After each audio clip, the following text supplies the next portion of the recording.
El Día Nacional de la Astronomía, está la charla de nerd a influencer. ¿Cómo comunicar ciencia sin perder rigor y con onda? No Claro, sería el obviamente. remate. Así que vamos a charlar con Sol Bejarán, divulgadora científica del Planetario. Le damos la bienvenida acá arriba los sábados. ¿Cómo te va, Sol? Hola, ¿cómo están? ¿Todo bien? Bien, ¿vos? Hola.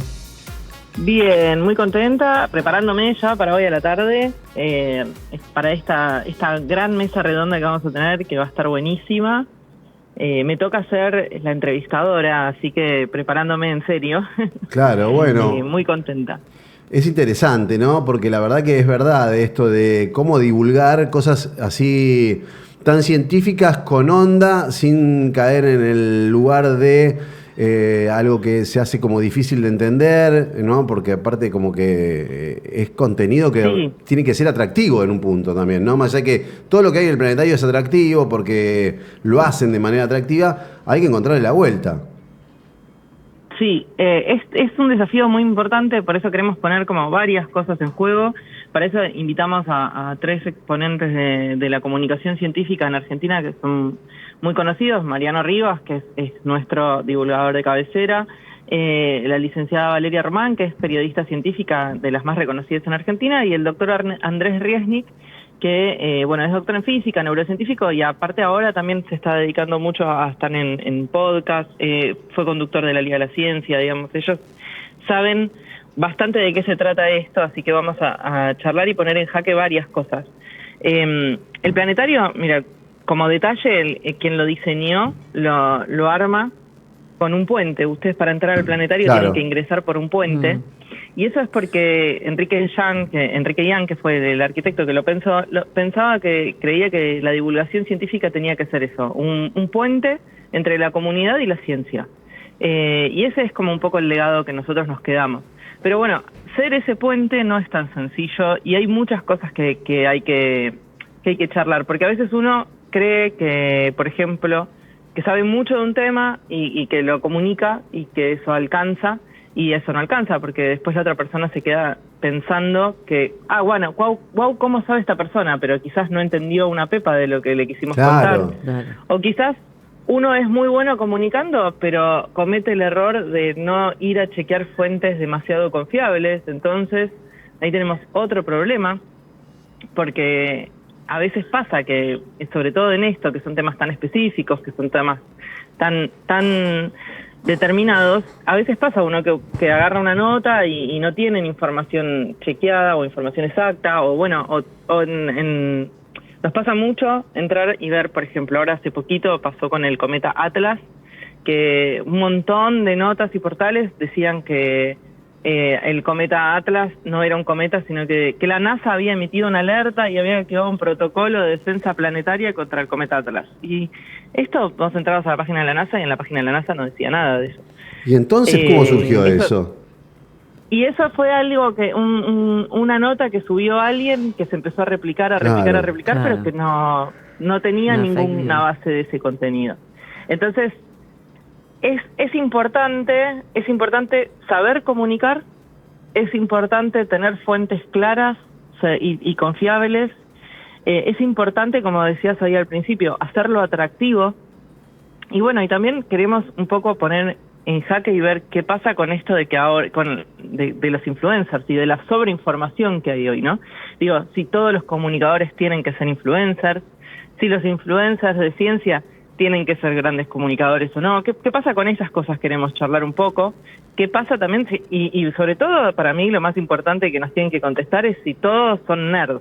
Porque hay como ahí algo muy asociado a que solo los que comunicamos ciencia somos nerds, y hay un debate ahí también atrás, ¿eh? Permítame decirles que no todo el mundo está muy de acuerdo con Abrilo, eso. Sol, dale, defendé la causa. Bueno, yo, por ejemplo, no me considero nerd, y dentro de mis compañeros tenemos el grupo de los que sí y el grupo de los que no. Entonces definimos que lo nerd no se hace comunicador pero pará, científico. a ver, definamos nerd a partir de eso. Bueno, eso es otra. Definamos nerd. Yo otro me debate, considero cero nerd porque no entiendo nada, entonces yo sí que estoy afuera. Pero ¿qué se considera nerd y qué se considera casi nerd? ¿Entendés?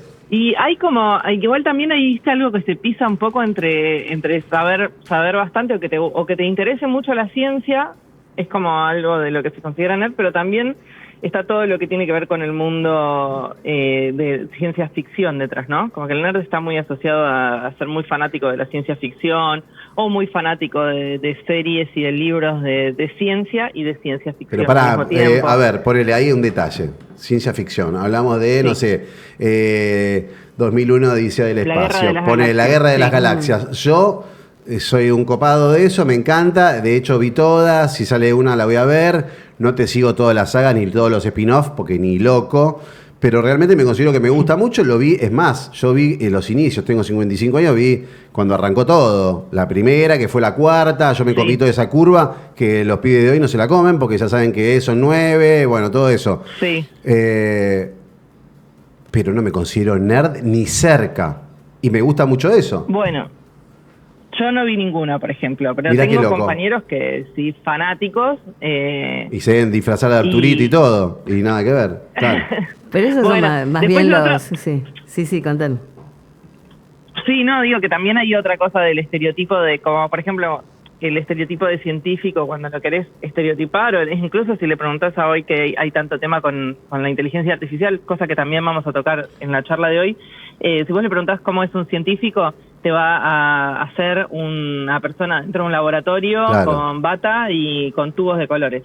Lo cual debe ser el representativo del 1% de los científicos, ese estereotipo. Claro, obvio. O sea, nada más alejado casi que te diría de un científico que ese estereotipo. No evolucionó. Pero es así. Porque ese era el dibujo del científico que veíamos en los 80.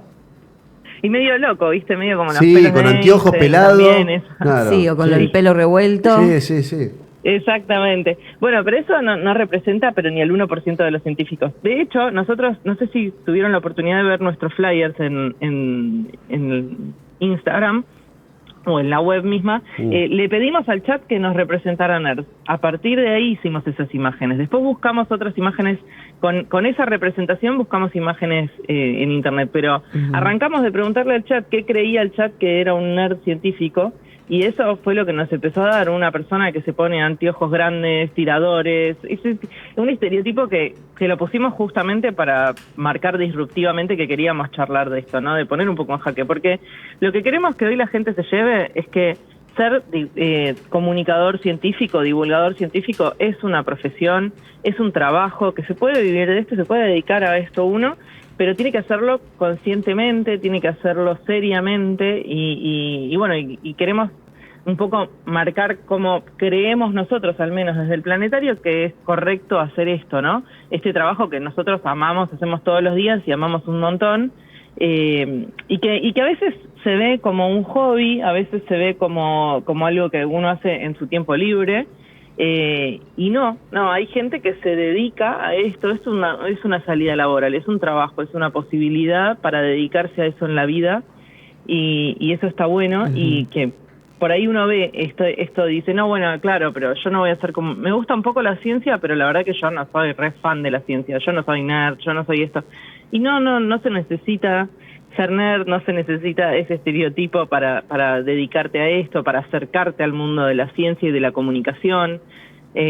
Todas estas cosas son un poco las que queremos hoy en esta mesa redonda que vamos a tener, traer un poco a debate, ver cómo estos divulgadores que les conté hoy que van a venir se empiezan a ayornar y a trabajar en épocas más nuevas, ¿no? Donde ahora está el streaming, donde está la IA haciendo notas sola, donde, como les decía hace un rato, hay un montón de sobreinformación, hay cualquier persona que tiene un teléfono puede salir y hacer reels y contar cosas. Sol, los otros días que, bueno, sí, es el Día Nacional de la Astronomía, que fue hace un par de días atrás. Hablamos ayer hablamos con un astrónomo y justamente nos da la diferencia de lo que era antes con telescopios y demás herramientas. Hoy la tecnología suple todo eso y cómo irrumpe en todo lo que es astronomía y en todo lo que es satelital, los satélites que están en todo lo que es el espacio y demás, y cómo va influyendo también en encontrar la solución para todos estos miedos que tenemos de que venga, porque vimos muchas películas, de que venga un asteroide y reviente toda la Tierra y demás. Dentro de toda esta charla no hablamos justamente de esta divulgación científica, pero de alguna manera esto también, ¿no? Es parte de la charla y la bajada para los participantes de esta disertación, ¿no? Sí, obvio, por supuesto. Bueno, de hecho, igual, cuando ustedes abren el espacio a un científico, a un astrónomo en este caso, a que venga a charlar a su espacio, también están haciendo comunicación de la ciencia. Claro, y están siendo interlocutores. Ustedes eligen las preguntas que tienen que hacerle a esta persona para que lo que está contando sea claro, porque si algo no queda claro, ustedes eligen en ese momento hacer una repregunta. Es muy importante su trabajo en este ámbito. Y tal cual como dijo el astrónomo, o astrónoma, no me perdí en que me dijeron si era astrónomo o astrónoma, pero astrónomo, como dijo esa persona, evolucionó todo. En el mundo de la comunicación, ustedes lo sabrán también dentro de porque es su rubro específicamente, también, acá también evolucionó todo muchísimo. Entonces, bueno, ¿cómo nos adaptamos a eso? Pero sin perder de vista que el objetivo tiene que ser que un like no vale más que buena información. Uno no puede perder la calidad de la comunicación, la calidad de lo que está contando, bueno, pero con Sol, el fin de tener un seguidor más. Pero Sol, también hay una realidad que hoy por hoy todo, y meto la bolsa también a la ciencia, está expuesto al fake. Sí, obvio, por supuesto. Y la ciencia más que una de las cosas que más se expone, porque es muy fácil también de mentir, de engañar, de falsificar, de decir cualquier cosa, y total, la mayoría de la gente no entiende. Y hay algo que es un dicho muy viejo, pero que funciona muy bien, que es miente, miente, que algo quedará. También, claro. Pero a veces es muy difícil, se planta una semillita en algún punto de algo, y es muy difícil que la gente que salga de ahí, y después, como vos decís, bueno, pero hay toneladas de información que respaldan esto, pero vos te quedaste con algo que era muy muy viejo, que ya se desmintió, pero esa desmentida a veces no llega con el mismo peso, ¿no? No sé, por ejemplo, sin entrar en detalles, pero el gran movimiento de personas antivacunas surgen de un científico que hizo un estudio que decía que las vacunas traían autismo. Ese mismo estudio se demostró que no estaba bien hecho, que no tenía evidencia científica, que no estaba hecho con el método científico, y detrás de eso hubo cataratas de trabajos científicos diciendo que eso no era real. Sin embargo, lo que quedó fuerte es que en algún lado alguien hizo un estudio que decía que las vacunas traían autismo. Es muy difícil a veces. Lo que les conté del cometa Atlas, ustedes ponen Atlas en Google y la mitad de las noticias son sobre que es una nave extraterrestre que va a venir a atacar el mundo, y la otra mitad recién tienen información un poco más chequeada. Además hay muchas noticias que dicen, la NASA dijo tal cosa. Vos entrás a la página de la NASA no dijo nada de todo. Claro, ¿ves? Acá, primero voy a chequear lo que dice Sol. Lo primero que me parece es el Club Atlético Atlas, que es una institución deportiva argentina. Sí. Pero después de eso, lo que sigue es, la NASA activó el protocolo de defensa planetaria contra el cometa 3, no sé cuánto Atlas, lo que decía Sol. Sí. Es la primera vez en la historia que un visitante externo al sistema solar es el objetivo de una campaña de observación coordinada por la Red Intencional de Alerta de Asteroides. Así que ahí está, sí, tal cual. Bueno, ahora, ¿qué hay detrás de esa noticia? Es verdad que Atlas es un objeto interestelar, quiere decir que viene de otro sistema estelar, de otra estrella, proviene de otro sector que no es nuestro sistema solar, que nosotros los es extranjero. Claro, es extranjero. Entonces eso es súper interesante y no lo podemos ver todo el tiempo. Tiene ventanas en las que lo podemos observar, y en esas ventanas en las que lo observamos vamos tomando cada vez más información. Eso es lo interesante de Atlas. ¿Qué es lo que sí sucedió? Que no lo define la NASA tampoco, sino que lo define el consorcio de científicos del mundo. Es que es un objeto que les interesa y entonces eligen observarlo. Entonces cada vez que se abre esa ventana de observación, los científicos del mundo que están en ese tema, además no cualquiera, sino los astrónomos y los geólogos. Hay un montón de científicos, por eso no quiero encasillarlos en uno solo, sino que son muchos las áreas que trabajan en cosas del espacio, en cosas del planeta, etcétera. Todos estos científicos eligen observarlo, pero de ahí a una alerta no hay ninguna alerta, nadie está preocupado por Atlas. No es que Atlas nos va a hacer nada. Y la realidad es que, bueno, detrás de eso se crea todo. Muchas veces también lo otro que pasa es que, por eso esto es importante, hoy les decía, con tal de poner un like, a veces de tener un like más o una reproducción más, a veces se comete este error de poner un título muy fake y después explicar que eso es mentira, pero en el final de la nota. Sol, también... Y hoy sabemos que la gente no llega a leer hasta el final. Sol, también hablamos un poco de los corales y de esta extinción que está pasando, que están justamente muchos luchando porque estamos en un nivel medio complicado, ¿no?, con el tema del cambio climático. Entonces hablamos un poquito de eso también. Sí, nosotros hicimos un streaming que si pueden verlo está buenísimo, se llama AstroStream con Julia Mindlin en nuestro canal de YouTube. Sí. Ella ahora de hecho ganó un premio importantísimo a mujeres científicas que se lo dieron por estudios sobre cambio climático en la zona de Argentina, porque eso también es muy importante aclarar en este sentido, al menos en el cambio climático, que está buenísimo que esto se investigue, pero es necesario gente que investigue desde acá y para acá, porque la gente que está en el hemisferio norte está estudiando lo que sucede o lo que va a suceder fuertemente en el hemisferio norte. Nosotros necesitamos saber cómo va a cambiar de acá a 50 años el clima que tenemos en nuestro país. Así que ese está buenísimo. Eso está Pero bueno, por ejemplo, no sé, un ejemplo muy muy cortito, muchas veces viene una nota que dicen cómo ver la luna roja o cómo ver el eclipse 2027 desde Argentina. Vos entrás como un caballo y decís, va a haber un eclipse 2026 ahora, por ejemplo 2025, y entro a la nota, me pongo todo y al final de la nota dice, desde Argentina no será visible, lo podés mirar en tal stream. Claro, o, por ejemplo... Luna de fresa, y te ponen una foto de una luna roja y abajo vos entrás y al final de todo dice la luna se verá del mismo color. Claro, la luna de fresa no se ve la luna roja, luna de cazador, luna azul, todas las lunas son nombres nada más que se le pone a... Si es la primera para vender luna la noticia de alguna manera. De abril, claro, tal cual. Entonces hay que tener cuidado a veces porque muchas veces la gente no llega a leer toda la información, se queda con ese titular y eso es también... una cuestión que nos tenemos que plantear a la hora de comunicar, cómo ser efectivos, cómo ser responsables y cómo ser atractivos todo al mismo tiempo. Hay que esforzarse un poco más. Sí, pero es lindo. Yo le quiero decir a la gente que nos está escuchando que tenga ganas de venir hoy a las 7 de la tarde.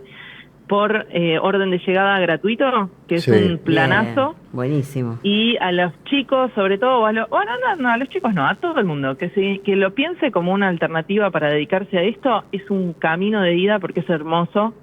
Bueno, ustedes sabrán muy bien que la comunicación es un rubro precioso, una profesión hermosa. Y la comunicación científica tiene un toquecín, a mí, que me gusta la ciencia extra, que está buenísimo, así que invitados todos a venir hoy y también a sumarse a esta hermosa profesión de la comunicación y de la comunicación científica. Ahí está, bueno, perfecto, Sol. Bueno, entonces 250 personas, hay que ir con tiempo, hacer la cola, porque el planetario siempre agota todo. Así que, atención, no se confíen que el día está nublado, lloviendo, vayan con tiempo, hagan la cola, porque vuelan las entradas. Así que 250 personas por orden de llegada. ¿A qué hora, Sol, habría que estar? Y yo les recomiendo, esto es a las 7, yo recomiendo que 6:30 vengan. Yo te diría un poco antes también. Para poder... Sí, 6:15, 6:30. No, va a estar bien porque... Para mí, si vienen a esa hora van a ingresar, no se queden con las ganas y no dejen de venir por las dudas de que no consigan entrada, vengan igual, porque el planetario vale la pena solo en... Sí, el edificio, ya ver el edificio, se está buenísimo, pero bueno, si vas querés entrar, viste, qué sé yo. Sí, tal cual. Sí, bueno, obviamente, y nosotros hacemos todo lo posible para que todos puedan entrar. Ahí está. Bueno, Sol, gracias. Así que bueno, los esperamos. Dale, perfecto. Muchas gracias a ustedes. A vos como siempre. Nos vemos, hasta luego. Sol Bejarán, divulgadora científica del Planetario, en el marco del Día Nacional de la Astronomía. Bueno, no se pierdan la charla de Nerd a Influencer, cómo comunicar ciencia sin perder rigor. Ya lo dijo, 6:15 ate por ahí, a las 7 es la charla.